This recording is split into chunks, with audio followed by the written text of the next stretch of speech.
The Jacob Media Sports Network, in partnership with 97.3 ESPN, brings you the Mays and Eytan Show. Middays with Harry Mays and Eytan Shander. Now, it's the Midday Show with Harry Mays and Eytan Shander on 97.3 ESPN Radio.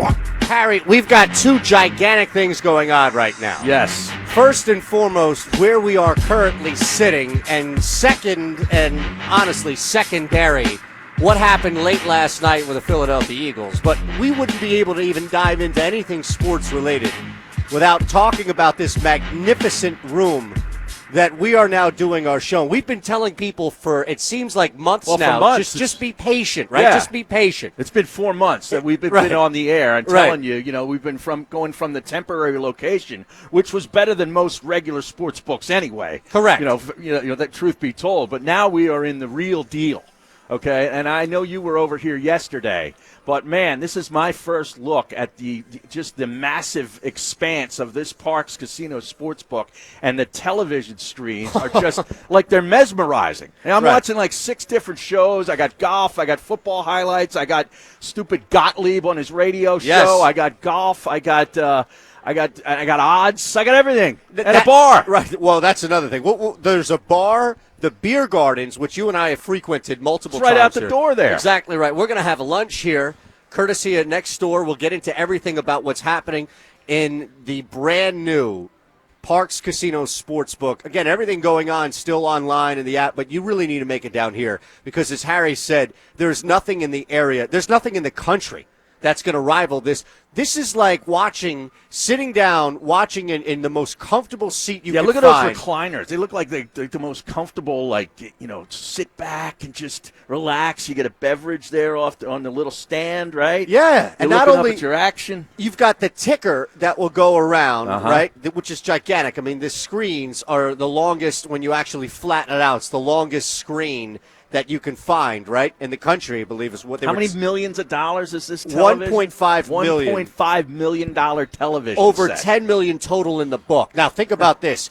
You see the wraparound technology. Yeah. It's not just the ticker that's wrapping around like on Times Square. You can actually see the screen, and where you and I are sitting is one corner when you walk into the sports book, and directly across, Harry, you're watching golf. Right. On a wraparound screen, and there's no change in the television display. No. Despite the screen being bent. No, it's perfect. Yeah, it's amazing. There's no distortion. There's no bad seat in the house. No, it's great, man. I've never seen anything like this. Really cool. Never seen anything like this. It was really well done. It was well worth the wait. You know what I mean? Absolutely. Because you're right. Whenever something first pops out, it's like, oh, okay, great. It's been legalized in the area, and next thing you know, there's a book, and there's a temp book here. And as you mentioned, the temp book, you come in, it's like an amazing sports book in its own right, and you keep hearing, just be patient, just be patient. But then when you actually see where the money went, my goodness. Oh, yeah. I mean, some people try to rush things out to be, to get it at the to be the first, not the best. First, and it's not the best. And they did it the right way. This is amazing. So, again, we're at Parx Casino in the Northeast, Bensalem, the brand new sports. You can't miss us. Like, you can't miss these gigantic screens where you can just walk in, and you never know. And you mentioned the Gottlieb thing. I mean, that's how many different screens there are where you just need to start filling. No, right. Yeah, you got Gottlieb on there for crying out loud. But now, let me ask you this, because last night was preseason football. Yeah. Okay, in all its glory. All right. Would that game have felt better or looked better on this television screen? Because it didn't look that good on mine, and I like my TV. You raised an interesting point right out of the gate here at Parx new sports book. Well, that's what I do. Which is, would Nate Sudfeld's injury have felt a little bit better because you're sitting in the really nice and comfortable reclining chair and you're watching it on the gigantic screen and you're with a bunch of other people who have put money on the Eagles. And hopefully had money on the Titans. Well, you know what I mean? Yes. Okay. Hey, unfortunately, in this city, you know that if the Eagles are on a board, there's probably going to be people betting despite how favorable or non the odds are. But, yeah, probably. I mean, it's probably better than if you paid money or if you went down to the stadium and you went through the whole process of going to that game live, and the only thing you got was a T-shirt and to see Nate Sudfeld's injury. Right. Now, would Ross Tucker's laryngitis have sounded better on this television screen? I think it might have. Here's the thing. They did blast the game. Yeah. It wasn't just, right? It wasn't just the whole thing about you can watch it in comfort. The speakers are everywhere. I mean, from top to around. So, yeah, I imagine that if anything, if it wouldn't sound better, it would make him sound a little louder. I felt bad for my man last night. Ross, he was struggling. Yeah, Ross was struggling. He fought through it. Yeah, he did. I mean, we're in the did he business. show more fight than the Eagles' defense outside? Yeah, well, I mean, the second, the Titans' offensive line looked like they had their starters in for the entire first half. Except for Taylor Lewan. Lewan was in there. Well, for the but I'm saying, entire he's first half. not going to start because of the suspension. Yeah, but he's not going to start the year. He was right. in the game last night. I know what you're saying, yeah. Yeah, I mean, they had their starting offensive line for the most part in that game for the whole first half. So, the Eagles are playing second, third-team guys that are trying to make the team on that defense. So I'm not going to get carried away with anything that I saw last night. It's really unfortunate that Sudfeld gets hurt in what was going to be his last series anyway. He was going to only play the first half. Right. And, he's backpedaling. He's getting hit. He was actually roughed. And he's trying to brace his fall with both his hands, and his non-throwing hand wrist breaks. It's so unfortunate because he actually looked pretty good. Yeah, and okay, I'm glad you brought up everything there because outside of the backup quarterback conversation, which I'm sure we're going to have, the text board's open, 609-403-0973. Did you put a pickup yet at Harry Mays to you at Shandor I did. Show? I just sent something out. It's amazing. Yeah. This book is amazing, and we'll continue to put up pics. We'll continue to put up video of the sports book all day. But I guess there are three things. His performance, which you alluded to, was pretty good before he got hurt. I thought he looked pretty good. I agree. He made one really nice play where he ran out, got outside the pocket, and he's scrambling around to his right, and he rifles one to Arecega-Whiteside, who actually Arecega-Whiteside, who's they seem to have a pretty good chemistry, those two. I think so, yeah. A lot. And that guy doesn't need to be wide open for you to throw him the football. He's got that catch radius that they like to talk about, right? That was the first term I learned when Alshon came to town. Yeah, catch radius. That was a new term. That was brand new to us. No, I agree with you. If we don't have the injury from Nate Sudfeld, we're talking about a collective exhale as a fan base, are we not? We're talking about the fact that Nate Sudfeld showed some command. He was able to make some throws. Second string or not, the reality is a lot of guys in that position, even in the preseason, look like they're lost and can look like there's nothing. I mean, look at the other two guys that went out there. They didn't blow any doors off at all. Yeah, I know. Kessler and Thorson. And Kessler's actually started games, in the league for, for Browns other teams. And Jags. Yeah. Now I think the difference is you have the injury and you have the backup quarterback conversation, which we'll get to in a second. But, outside of that, I think the injury itself, yes, it was a roughing, and yes, the flag was thrown. But how often? It's not in my opinion. So I'm not trying to have a leading question by any means. What's that? And do me a favor. I don't want to turn into Ross Tucker, so if you can hand me one of those. Oh, the water. Yeah, absolutely. They're going fast as people are coming in on the sports book. They don't realize there are waters. Exactly right. Everybody's just taking our waters here. But here's the thing. I don't recall seeing this often where guys, quarterbacks, Brett Favre, Carson Wentz, Andrew Luck, Russell Wilson, Tom Brady, Peyton Manning, or Bart Starr break their fall as they're getting pushed backwards with their wrists. I know. It was a very ill-advised, shall we say? Yeah, you know what I mean? So Gary Cobb was on with him this morning on 29, and his theory is that this is a guy who's just not used to getting hit. Yeah. It's a guy who, for whatever reason, maybe even in the NFL, because of how he's been, is just not used to getting hit. And it was a little bit concerning. That's a good point. It's concerning that it's not like he's an injury-prone dude, but it's concerning that that's the way in which he goes down. Now they're going to operate. They probably already did today. They're going to do it today if they haven't done it already. They're going to get in there and put a pin or two in there into that wrist. Let's put a pin in into that bone, and I can speak to that. I've got a couple of them in my ankle. Now, are they still there? Oh, yeah. Are they there for life? They're there for the duration unless I get some sort of issue with them. But they don't set off a metal detector. No, I've never had an issue with that. Do you get rain notice? Like if it's going to rain? Yes. Okay. Yes, I do. It aches. Yep. Yeah, it does. But see, you're better than Robbins on the weekend, man. You could be doing Fox 29. I don't know about that. But, that's a good point that he raised is that kind of makes sense to me. In other words, like when you get hit a lot, you kind of learn how to fall. Right. You know what I mean? Right. Like how to, Eli Manning does this. better than anybody. Yes. You know how he Unathletic goes back. dudes usually do it better than not. He looks weird doing it, but what he tries to do is he turns away from the contact and kind of goes down. Right. Okay? He preserves himself. Isn't that some? And I'm asking, not leading, but when you ride a bike, don't they tell you how to fall to embrace like the contact as opposed to just like isn't there a safe way to? Not if you're going 80 miles per hour and somebody else is coming, but if you're trying to like spin out. Well, I got hit on a bicycle and on a motorcycle by cars. Okay, bicycle? For the bicycle, yeah, I was rolling down. You told us about the motorcycle. I told you about that. I was rolling down. What the hell, bike? Easton Road, and a car came past me and turned right in front of me, and I hit the car and went right over the hood of the car. Oh my God! To the other side. It's like European vacation. Exactly, and I was fine. I got up.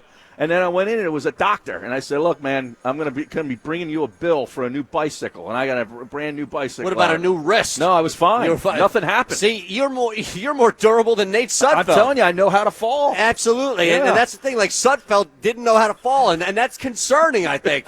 And you go down the road all you want about a backup, and if it's Kaepernick or Sam. I was asked twice this morning about Sam Bradford. Oh, Bradford's available. He is, and he knows the offense. He's more brittle than the honey bit that you can buy. I'm not in it. I'm not in it for the Bradford. Here, but aren't we still back to the same scenario? And this is what I don't get, right? Maybe it's the Foles thing, but why is there so much? I feel like people can't have it both ways. You're either all in on Carson Wentz or you're going in scared. And you want to get the best available backup because you believe that Kaepernick, Bradford, anybody else is going to have to play. I don't believe that they're going to have to play. No, and I think Sudfeld could be competent by the time he might be asked. Yes, I think he could be competent, and that's it's he might only really miss 2 regular season games. Right, but what's unfortunate right now is he would get a lot of reps in this training camp to get himself ready, because he'd be playing against Jacksonville, he'd be playing against Baltimore, he'd be playing a lot in the final game against the Jets, I believe it is. So he'd get a lot more reps, and he's not going to get that now, and that's really the unfortunate thing about this. It's not an injury to his throwing hand. It's not something that's going to keep him out all year. That's great, but he's going to miss a lot of time where he could really get comfortable. That's really the problem. But do you equate, like, oh, my God, I saw Sudfeld go down and he got hurt. Now we can't play Carson at all until the Redskins game because people are freaking out, man. Like, Sudfeld got hurt. That means I can't see Carson in week 3 even for 3 series against the Ravens because he's going to break his back. No, I equate that line of thinking with the people now that are demanding that the team go out and sign Kaepernick or Bradford or somebody, some name that's out there because they're, quote, better than even Sudfeld. And I'm thinking, well, where were you a month and a half ago? This conversation hasn't changed. Nate Sudfeld breaking his wrist doesn't automatically make you think, well, they need to get in somebody even better than Sudfeld. It's the same line of thinking here. It's like reactionary where you look around and you see a guy or two go down in the preseason here or elsewhere, like Detroit or elsewhere, right? And now all of a sudden people are panicking. What did you expect? Guys get hurt every single week. Oh, I know. It doesn't, and still. The war of attrition, believe me. And yet still people go out. Isn't it amazing? Yet still starters go out and play week 2, week 3. Yeah. I will say this, though. I don't recall, like I said about Sudfeld and the injury, Harry, I don't recall the last time we've seen so few starters play. We saw in week 1 Malik Jackson and Jordan Howard, because I don't count Goddard because he's still 2 on the depth chart. Right. But we saw 2 guys that are expected to start week 1 in the regular season start. Everybody else sat on both sides of the ball. Yeah, you're right about that. Yeah. 20 of 22 sat. It's pretty amazing. Now, do you remember that? No, I can't recall that either. And I don't think that it's just the Eagles. No, I mean, I wasn't paying attention to any other game except I watched a little bit of the Giants and Jets because it came on before the Eagles, and I got to see Daniel Jones. He looked pretty sharp. He's not that bad. And Did you take that plus 500? Darnold looked good, too, in his drive. He drove the Jets down I for didn't a see touchdown. that. How did he? What was going on? Can you give us a little synopsis? Well, I mean, I think Darnold went like 4 for 5 on the drive, and he looked really good, and Daniel Jones looked like he was pretty comfortable. 5 of 5 with a touchdown. Yeah. And people had on the big board plus 500 that he throw a pick. Oh, is that right? Dwayne Haskins threw a couple of picks. He threw did. 2 interceptions. I feel good about that. And then, but he looked okay in the other when he wasn't throwing it to the other team, he looked somewhat all right. Okay. Maybe he's got a colorblind issue. Maybe he thought those Browns uniforms more were like Redskins. his. Yeah, I don't know. But the funny thing is, and we'll get into this coming up, 12:30, we can talk a little bit more about it. And 1 o'clock, we'll chat with NJ.com's Mike Kay. 1:15, we've got a special guest here at Parx Casino because, again, we can't rave enough about the brand new opening of this sports book. We've been telling you for 4 months, just be patient, and now look at this payoff. It is just fantastic. The screens, the food, the beer garden next door. Right, you're right next to the Liberty Bell Gastropub, and then you've got, which I'm told we'll be eating lunch from. Oh, is that right? Yes. Well, the menu's great in there. But then, like you said, you could walk right through the sports book, right out to the beer garden. Unbelievable. Just hang out. And think about that. You can go back and forth. If it's Sunday, you leave the house and say, all right, I plan on being here for the next, 10 hours or so. And like celebrities. Big time. You never know who's coming in here through the door. Never know who's walking in. JDB is in the house. You never know who's coming in here. I love it. Just got off the air and it's like, hey, I'll come in here and hang out for a little bit at the brand new book. But that's what you have. Not just JDB, but you've got the book and then the beer garden where it's just a matter of walking through one glass door. Mm-hmm. And we talked about those TVs. It's basically like one of these TVs here, one of these big screens here, there are 2 of them out there in the beer garden. Yeah. So you go back and forth. I can't imagine what that's going to be like in the winter. You're not going to miss any action. Nothing. You don't. That's another thing is you don't miss anything. Right. You really don't miss a thing. And so it's beautiful. We'll be here, and I don't think that there's an issue because my whole thing from the start is that the Eagles season, and this is not me like reinventing the wheel or splitting an atom next to Albert Einstein. It's repurposing what everybody's been saying from the jump. It doesn't change today. Is that if Carson Wentz can't go, the season's over. It doesn't matter if Carson Wentz goes down in week 2 or if he goes down in week 15. The season's over. Nobody out there from Colin Kaepernick to Sam Bradford to Cody Kessler to Joe Thornton is going to save this team. It's not Joe Thornton. He's a hockey player. So if I could just say this. Clay Thorson. I know. Trust me. So what happened is this morning. But he's not the guy either. No, he ain't the guy. Okay. So this morning, I'm on at the early hit, 5:45 hit, which I can do now because I'm no longer doing the overnight, right? These hits. So I'm talking with Karen Hepp, and it's the 2 of us. And she blanks on the guy's name and goes to me, and all I can think of is Joe Thornton. And I'm like, don't say it, don't say it, don't say it. Finally, Karen bailed us out and hit the prompter, and I saw it up there. You should have said his real name and then said, I couldn't not remember. Joe Thornton. No, I couldn't remember at that point. All I had in my head was Joe Thornton because of my own stupidity yesterday on our show. Oh, my God. All right, so nobody's going to save the season, Harry. No, you're right. Now, here's another question about with all these television sets. Now, they couldn't have been tuned to the Phillies last night because the Phillies game was on YouTube. Right. Thank God it was on YouTube. I can't believe. What a disgustingly gutless performance by the Phillies. They got 1 hit last night. Now, I know Bumgarner's great. No, don't get me wrong. Well, how many did the Giants get against Nola?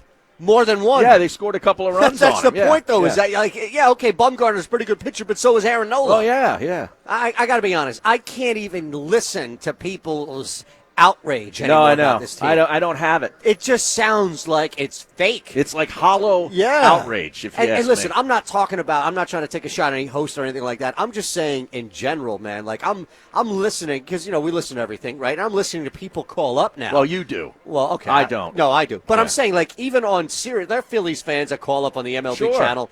I just can't listen to this outrage. I'm sure they mean it. I'm sure that it's coming from a real place, but it comes across this deep, this late as like, really? Yeah. We've been telling you to get, it's like, hey, man, we've been telling you for 6 months that hurricane's coming. Yeah. And you've had the means and operation to get out of there, and you're just telling us no. You didn't put wood over your windows. And now what?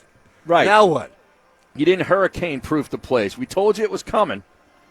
And you blew it. Now, what are you doing here? I'm just looking for my my bag with my computer and all my stuff in it. I think that's right behind you. Is it behind me? I got it. Okay. All right. There we go. I mean, we almost we were cutting it close here because the final touches on the picks and everything going out. Yeah, pictures. I Yes. mean, this is, you know what I do love about this is I'm taking the fiance here. Yeah, you should. It's a great place This to is come a with date your lady. night. Yeah, this is a date night book. It's man. a classy joint. It you is. know what I'm saying? It is. Yeah. The bar, it's lit up around. You can hang out. You can watch. And again, when you're with your significant other, I mean, maybe it's not always the guy that's the heavy sports fan, Right. Wherever the lesser, and I shouldn't say that because my fiance loves the Eagles and Penn State football and everything too. So, but you can, and Phillies, you can go back and forth. Hey, we'll go to the beer garden, check something out, pop back in here. Now, since, Baldini told us about the whole thing with Liberty Bell. The great Mike Baldini. Correct. Yes. I am starving. I wasn't hungry when we first got here.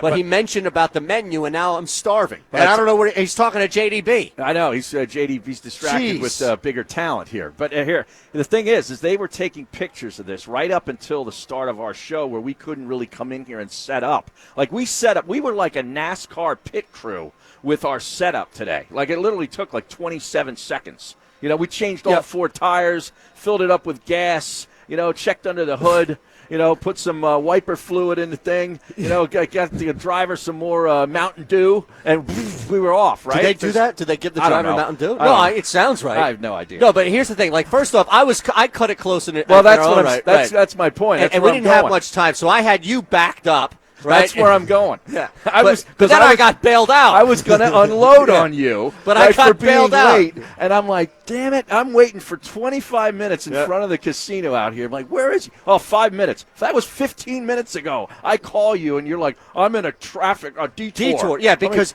this is the only place in the country where there's no sign that will tell you a major road getting onto another major road, Route 1 to Street Road, has been cut off. You have to actually try to get on and then see the construction. They don't even put a sign, because I was told I came from up north. The only reason why I'm doing this is because I can't find a GD contractor, because everybody seems to bail out on me. All right, now, right? Yeah, no. So is that why you were up in Tammany or something? Yeah, You're looking for a contractor? Trying to get somebody to tile my damn floor and knock a wall down. That's it. Like this is how difficult it is. I've been trying for 10 days to get somebody to knock a wall. It's not even load bearing. All right? Right. Knock a wall down and lay some tile or lay some flooring on a basement. Well, why don't you put the call out on the show here today? I did. Do it again. I did, and I got a kid to come out there. I haven't heard from him since. I ran into another guy in Men's Warehouse. I haven't heard from him since. Oh, really? So they took a look at it, and then they decided No, the one guy didn't even come out. Oh, he didn't? No, I'm not blaming him. They probably have 50 other jobs, but my point of it is just like... Well, they're like you. See, Yeah. they take on too many jobs. But I have to show up. My mom is listening now. See if this guy's good. She's sending me Eastern flooring. Okay, well, she's with trying the to help PA out. number. See, now what did she think of yesterday's segment where I wove Mama Tried? I don't think she was She listening. wasn't listening to that? That No. was pure, like, gold. Yes, it was gold. Now, I know she wasn't listening. Not Alex Gold or the Gold Standard on SB Nation. No. Or Eli Gold. Oh. Alabama's play-by-play. Touchdown, Yes. Alabama. I don't think she was listening because she didn't reference the fact that she grounded me for that Super Bowl. I was pissed off. That was man. a great segment. I was pissed. That was an amazing and you really navigated it swiftly. Yes. I'll say that. Very swiftly. It was because we got it back to the Eagles. We did that way, all right? the way back to the Eagles. Yeah. It was amazing, man. Amazing. All right, so live again at Parx Casino's brand new sports book at the Parx Casino area, Ben Salem. Amazing. It's beautiful. We'll continue to talk about this. Harry Mays, Eytan Shander, Mays and Eytan at Harry Mays TU at Shander Show on Twitter. And again, the text board 609-403-0973. I'll get to that in a second, as I know you have something else here. Well, I'm telling you, I think we sit here today saying, all right, do they go out and get somebody else for the interim just to buy some time? Because, Sudfeld is going to be able to come back, and he's going to be okay, all right? Or do we ride it out with Kessler and whoever? I'm telling you, once you see this guy play next week against Jacksonville, Cody Kessler? You're going to be like, awful. Get somebody in here ASAP. No, he's awful. Yes. But here's the thing. Like, we knew – God, we're at the break already? Yes. We knew that Cody Kessler was a third-string quarterback. Like, what do people think? A third-string quarterback's a third-string quarterback. My whole thing is, if you're not going to be patient enough to wait 2 weeks in the regular season to get Nate Sudfeld back as your backup. No, maybe 2 weeks. Might be longer. 4 to 6 weeks, something like that. Yeah. Okay. Then this was a much bigger issue for you out there in the first place, and I don't know why this wasn't a bigger point of conversation, which is how come the Eagles are only going into the season with Nate Sudfeld?